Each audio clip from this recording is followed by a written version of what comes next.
ہم تو 2 سال سے وزارت تعلیم میں ہماری بحث ہوتی ہے، بریلوی، شیعہ، جماعت اسلامی، اہل حدیث، دیوبندی، آپ کی دیوبندیوں کی طرف سے یہ نالائق جاتا ہے، سمجھے؟ دیوبندیوں نے منتخب کیا، اور بہت سے لوگ مجھے دیوبندی کہتے بھی نہیں ہیں۔ تمہارے تھیلیوں میں اگر دیوبندی ہے تو بھیجو۔ بعض لوگ مجھے دیوبندی سے نکالنے کے لیے، جب بھی اہل چمن کو ضرورت پڑی خون ہم نے دیے گردنیں پیش کی، پھر بھی کہتے ہیں ہم سے یہ اہل چمن، یہ چمن ہمارا ہے تمہارا نہیں۔ سمجھتا ہے؟ بہت افسوس ہوتا ہے، بہت افسوس ہوتا ہے۔ یہ ایرانی بیٹھے ہوئے ہیں،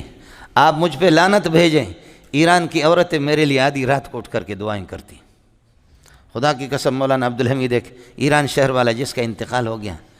جب میں زاہدان سے گیا استقبال میں، میرے شمس العلوم حقانیہ میں استقبال میں علماء کھڑے تھے، سمجھے؟ آپ کو یاد ہوگا 2005 میں آپ کی طرف سے ایران گیا عالمی مقابلے میں، 6 میں بھی گیا ہوں، سب کو سبحان اللہ، سمجھے؟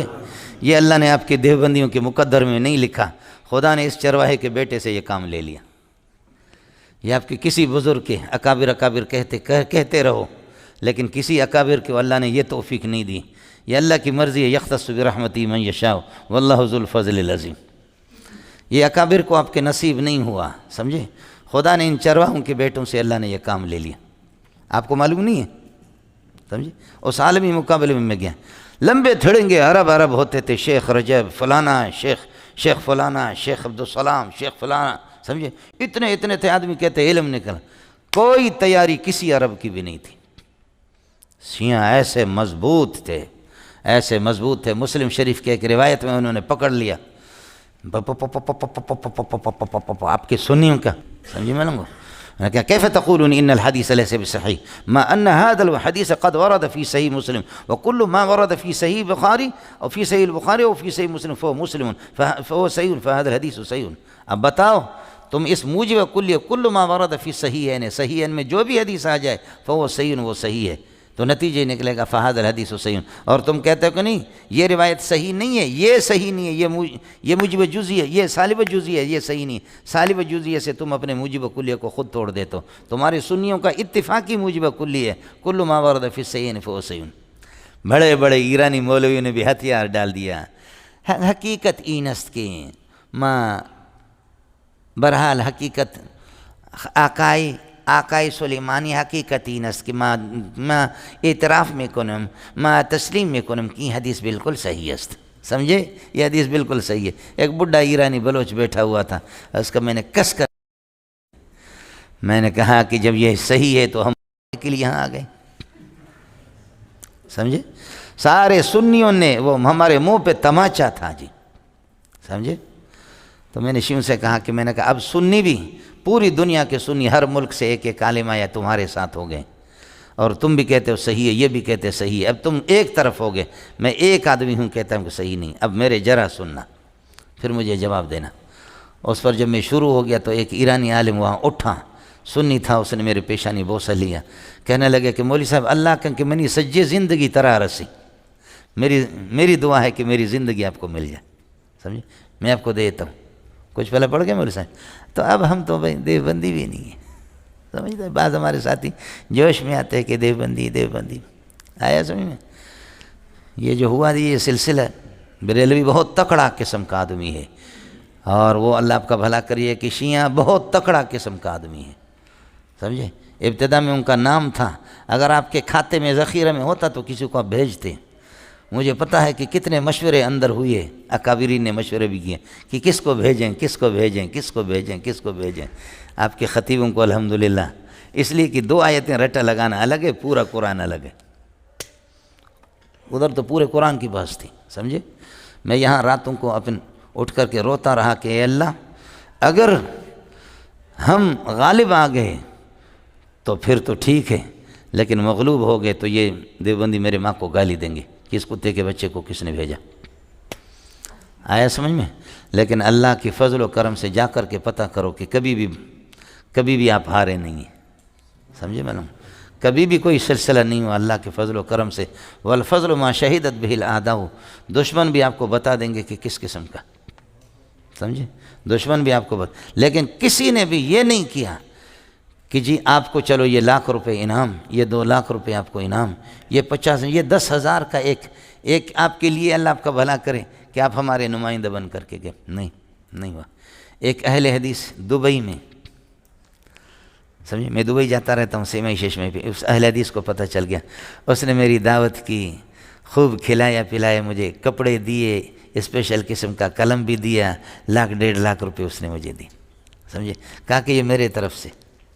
سمجھے، اس بنیاد پر، سمجھ شریف میں ہے کہ نہیں۔ استاد سلیم اللہ اور حضرت اقدس علامہ علی شیر حیدری رحمۃ اللہ علیہ، قربان جاؤں دونوں پہ، دونوں بڑے تھے، حضرت تو ہمارے شیخ ہیں، بڑے ہیں، یہ دونوں کی تھوڑی سی ناراضگی تھی، جامع فاروق علی شیر حیدری نہیں آ سکتا تھا، آج بھی وہ گھر موجود ہے، وہ گھر والے بھی موجود ہیں، سمجھے، یہ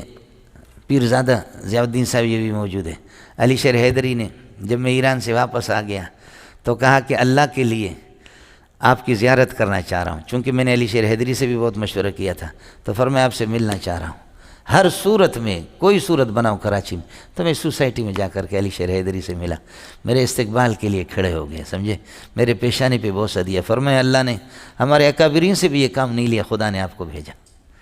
سمجھ شریف میں ہے کہ نہیں، یہ اللہ نے کام لینا تھا تو ہم غریبوں سے اللہ نے لے لیا، سمجھے، ہے بڑے دیوبندیت کے چیمپئن بنے ہوئی ہے، سمجھے، بعض لوگ اس قسم کی باتیں کرتے ہیں کہ توبہ اللہ توبہ ہے مولوی صاحب، تمہاری مرضی ہوتی ہے مولوی صاحب، سمجھے۔ مولانا عبد الرحیم شر رحمۃ اللہ علیہ بریلوی تھے، شر بلوچوں کا ایک قبیلہ ہے، سمجھے، آپ کے پاکستان کے ایک بڑے مناظر سے طے ہو گیا، مجھ سے حضرت اقدس ناراض تھے، اس کو ناراض ہونا چاہیے، ناراض ہو سکتا ہے، وہ ہمارا ابا ہے، قصور تو میرا تھا، حضرت اقدس مجھ سے ناراض تھے، لوگ گئے حضرت کے پاس جمعیت والے کہ جی عبد الرحیم شر نے چیلنج دیا ہے، سمجھے، اس کے لیے کوئی عالم، سمجھے، تو حضرت اقدس نے آپ کے ایک بہت بڑے مناظر، جو ایسے مناظر لیکن کبھی مناظرہ کیا نہیں ہے اس نے زندگی میں، سمجھے، حضرت نے اس کا نام دیا کہ اس کو، صحیح، اور عبد الرحیم شر کو جب پتہ چل گیا، عبد الرحیم ادریس ڈائری رحمۃ اللہ علیہ دونوں کا انتقال ہو گیا، بریلوی عالم تھے، بہت مضبوط قسم کے مدرس تھا، عبد الرحیم شر نے کہا کہ پاگل نہ بناؤں تو اپنے ابا کا نہیں، غضب کا مدرس تھا، واقعتاً وہ مدرس قابل آدمی تھا، لیکن جمعیت والے ساتھیوں نے آخر دیکھا، اخباروں میں بھی آیا، یہ لسویلے میں تھا، سمجھے، تو آخر جمعیت والوں نے دیکھا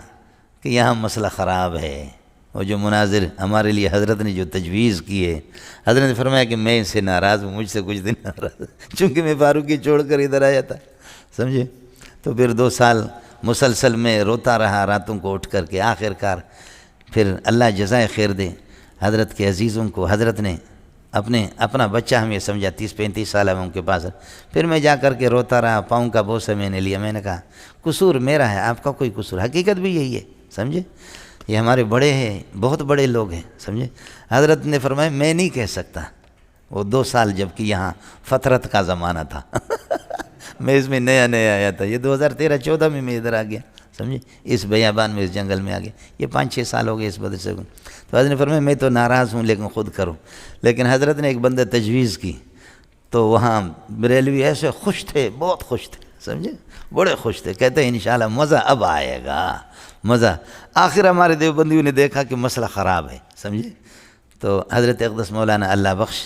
ہمارے عزیز جمعیت کے امیر ہے، ساتھی جانتے ہیں لسبیلے والے، تو حضرت پھر میرے پاس آ گیا کہ مولوی منظور یہ مسئلہ خراب تھی دو، مولوی منظور تو رب کے من، مولوی صاحب اللہ کو مانو، مسئلہ خراب ہوگا، وہ مدرس ہے، سمجھے، میں نے کہا چلو پھر ٹھیک ہے، میرے پاس تو پورا سیاست دور حدیث میں اکیلا پڑھاتا تھا، تو پھر میں نے کہا کہ جاؤ کوئی مسئلہ نہیں ہے، تاریخ مجھے بتا دو، ایک ساتھی کو میں نے کہا کہ یار تو کتابوں کے تھوڑے سے حوالے میں آپ کو تھوڑا بتاتا ہوں، تو حوالے نکالتا رہا، جس دن مناظرہ کرنا ہوگا اسی دن، اس لیے کہ عبد الرحیم کو 2 مرتبہ میں پہلے بھگا چکا ہوں، اس سے پہلے مجھے پتا تھا، ان کو پتہ نہیں تھا، میں عبد الرحیم کو پہلے 2 مرتبہ بھگا چکا تھا، لیکن الحمدللہ عبد الرحیم نے کہا طبیعت صحیح نہیں ہے، انہوں نے بدل دیا، سمجھے، حکومت سے بھی اجازت لے لی، انہوں نے کہا بدل دی، سمجھے، تو کچھ تو چائیں تو پلایا کرو کبھی، سمجھے، اتنا تو کرو، بخیل کے بچے، سمجھ رہے ہیں، کبھی چائیں تو پلا دو، مصیبت آ جاتی ہے تو پھر تو ہم لوگ آ جاتے ہیں،